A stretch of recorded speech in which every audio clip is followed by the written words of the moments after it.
Dipersembahkan oleh Didukung oleh Kenapa sih waktu itu kok bisa yakin ini usia masih muda tapi yakin jadi young leaders? Itu kan jadi pemimpin itu bebannya berat, tanggung jawabnya juga besar.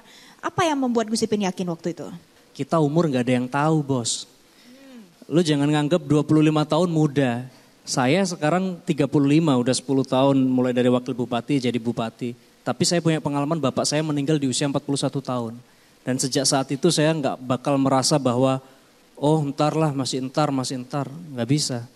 Saya punya pengalaman ditinggal bapak di usia saya masih 16 tahun, saya punya 2 adik. Di momen itu saya marah Emosi. gitu. Emosi, tapi saya kemudian memilih untuk enggak lah, Tuhan itu maha baik. Kalau aku merasa Tuhan gak baik, aku yang salah memandang. Jadi kalau sekarang aku marah dengan kondisi saat ini, itu berarti cara pandangku yang salah terhadap kehidupan. Mungkin Tuhan punya maksud, semua itu ada hikmahnya.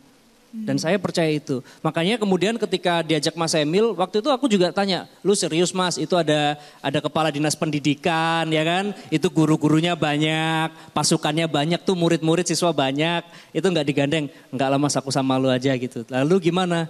Terus aku pikir-pikir, Mas lebih baik maju sekarang. Kenapa kok gitu bos? Karena kalau anak muda gagal biasa, oh muda belum pengalaman. Ya udahlah muda-muda gini rock and roll aja kita maju bareng. Anak-anak muda yang umurnya dari 16 sampai 22 tahun, kalau mereka punya temperamen yang tinggi, hobi berantem dan lain sebagainya, itu bukan berarti itu anak nakal loh. Tapi justru mereka itu adalah anak-anak yang punya energi sangat besar dalam badannya. Yang tak tahu bagaimana cara menyalurkan energi itu. Sesungguhnya gampang, susah, baik, buruk, susah, senang, hitam, putih, atas, bawah, itu cuma ada satu, yaitu keyakinan. Jadi proses perjalanan hidup itu, itulah yang membentuk kamu untuk sampai pada satu titik keyakinan dalam dirimu. Bahwa mau lu dari latar belakang apapun, mau lu bekas mantan A, mantan B, bekas pernah orang jadi orang jahat, jadi orang baik dan lain sebagainya.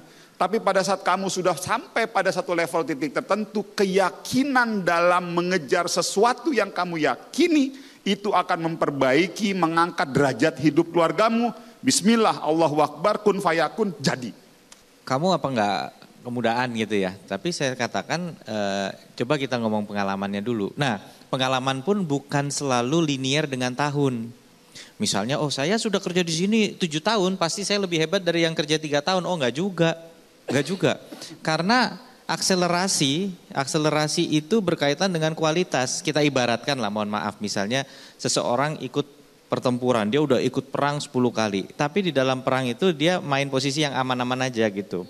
Sama ada orang yang mungkin baru 3 kali perang, tapi tiap kali perang itu dia berani ngambil strategi yang betul-betul betul-betul baru, betul-betul taktis gitu ya. Mungkin kualitas 3 kali battle ini lebih tinggi daripada yang 10 kali battle gitu. Jadi waktu itu sebenarnya yang kita jadikan tolok ukur pengalaman. Kenapa buat saya pengalaman itu penting? Jangan nunggu teman-teman dapat jabatan, kerjain aja, persiapan aja. Saya juga nggak pernah tahu waktu bikin file itu akan dibutuhkan, nggak tahu. Pokoknya saya pengen bawa pulang sesuatu aja untuk diri saya sendiri. Nggak taunya ada kesempatan. Sehingga artinya success is when opportunity and preparation meets. Kita nggak pernah tahu peluangnya kapan datangnya. Masa depan itu tidak pernah melihat kalian dari anak siapapun. Mau kalian anak pejabat, mau kalian anak orang hebat atau anak orang miskin. Belum tentu juga dia yang anak orang miskin. Oh iya Bang Maman dulu hidupnya begini sukses tuh. Oh belum tentu. Oh dia tuh anak pejabat tuh sukses tuh belum tentu. Contoh, Mas Emil Dardak pernah kuliah di luar negeri. Oh iya enak, belum tentu.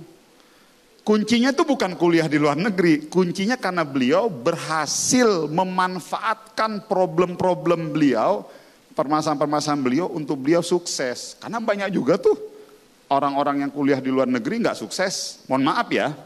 Artinya berarti ini bukan masalah dia pernah kuliah di luar negeri atau dia tidak pernah kuliah di luar negeri. Masalahnya itu bukan karena dia pernah hidup susah atau dia pernah hidup senang.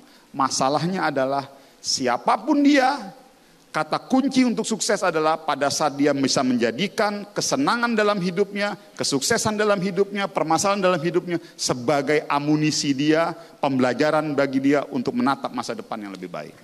Saya waktu itu SMA lagi berontak-berontaknya, lagi nggak mau sholat tuh. Ya itu saya bilang karena Allah itu nggak konsisten, saya bilang gitu. Terus bapak saya cuman begini, lu takdir Allah itu tetap. Kamu tahu kalau benda hukum gravitasi kamu tahu, kalau benda dari atas itu pasti hukum gravitasi takdirnya kemana jatuhnya? Ke bawah. Tapi kenapa kamu lihat itu ada pesawat terbang? Itu menentang takdir? Enggak. Benar takdirnya benda itu dari atas jatuh ke bawah. Tetapi ada nasib yang diupayakan. Apa itu nasib yang diupayakan? Dia menemukan aerodinamika. Dia menemukan teknik-teknik yang lain. Sehingga memungkinkan di dalam gravitasi kita masih tetap punya elevasi untuk bisa terbang. Nah itulah hidup yang harus kamu perjuangkan. Jadi itu yang kemudian saya selalu punya prinsip. Sejak saat itu, oh berarti gak ada takdir yang jelek dari Allah. Kalau ada kita ketemu nasib yang buruk itu karena kita salah menyikapi takdir kita. Ya salah menyikapi, oh kalau benda selalu harus ke bawah. Iya benar. Tapi kan kalau diupayakan dengan aerodinamika, dengan teknologi A, B, C, D, dengan energi pendorong dan segala macam. Akhirnya bisa juga terbang melampaui batasan dari hukum itu. Tapi gravitasinya apa? Enggak ada. Tetap ada. Takdir Allahnya tetap berlaku di situ. Tetapi kamu bertemu dengan nasib yang lebih baik dibanding dengan kalau kamu merespon takdirnya dengan cara yang salah. Definisi Indonesia tuh emas atau enggak ada di diri kita sendiri.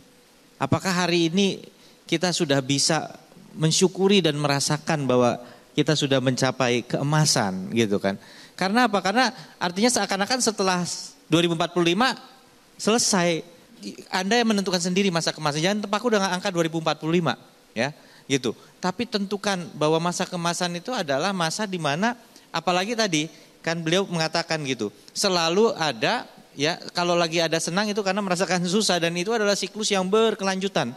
Jadi tidak ada momen di mana semua itu selesai. Jadi artinya hidup adalah perjuangan berkelanjutan, setiap hari adalah masa keemasan yang harus kita bangun ulang dan bangun ulang lagi. Jadi poinnya saya mau bilang bahwa jangan pernah mengutuk kegelapan dalam hidupmu. Jangan pernah mengutuk kegagalan dalam hidupmu. Jangan pernah mengutuk bapak ibumu kalau misalnya dia sedang mendidik atau marahin kamu. Jangan pernah mengutuk pemerintahan. Jangan pernah mengutuk pemprov kita. Jangan pernah mengutuk pemkap ataupun pemkot kita. Tapi yakinlah bahwa siapapun dia, seberjelek-jelek apapun dia, sejahat-jahat apapun bapak ibumu, sejelek-jelek apapun pemerintahanmu hari ini, mereka dan kita semua sedang berjuang untuk memperbaiki kehidupan kita masing-masing.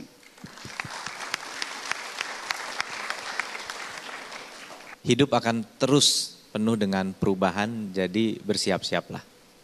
10 tahun yang ke depan saya adalah Maman dan 10 tahun nanti saya adalah Maman. Maman dengan segala kelemahan dan kekurangannya, Maman dengan segala kelebihan dan kekurangannya juga. Tapi yakinlah, Maman yang 10 tahun yang lalu, Maman yang sekarang, dan Maman yang ke depan akan punya satu mimpi dan cita-cita. Saya akan selalu berjuang untuk menjaga nama baik anak-anak muda Indonesia.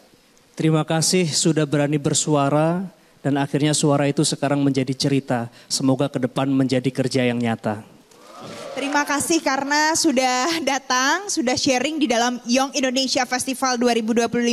Satu lagi saya mau undang untuk seluruh jajaran BOD, baik dari Metro TV dan juga teman-teman yang hadir untuk boleh naik ke atas panggung, kita akan foto bersama.